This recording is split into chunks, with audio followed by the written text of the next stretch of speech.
26 જાન્યુઆરી 2001 ખત્રી ચોક અંજાર। અંજારની એક સાંકડી ગલીમાંથી માસૂમ બાળકો ભારત માતા કી જયના નારા લગાવતા નીકળી રહ્યા હતા। તેવામાં જ અચાનક પ્રચંડ વિસ્ફોટ સાથે ધરા ધ્રુજી ઉઠી ને ક્ષણભરમાં 185 માસૂમ બાળકો માટે તેમનો સ્કૂલ યુનિફોર્મ જ કફન બની ગયો।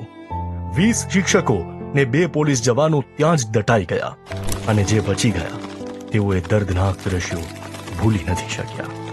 જ્યારે હું ભાનમાં આવી ત્યારે મને ખબર પડી કે હું એક 2 માળના મકાનની સ્લેબની નીચે ઊંધી દટાઈ ગયેલી છું। રેલી તો આખી આ જૂના મકાનો અને બજારના જે કાટમાળ હતા એની વચ્ચે દટાયેલા। હું આખો દબાઈ ગયો હતો એમ। માં બહાર રાડ પાડી એટલે હું નીચે આવી ગયો, એટલે એમાં અમે દટાઈ ગયા 2 જણા।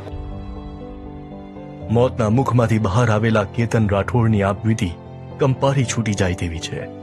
સતત 4 દિવસ સુધી કાટમાળ નીચે દટાયેલા કેતનભાઈની છાતી પર જ તેમના દાદીનો મૃતદેહ પડ્યો હતો। જીવન અને મરણ વચ્ચેની એ જંગમાં તરસ छिपाવવા પોતાનો પેશાબ પીવો પડ્યો હતો।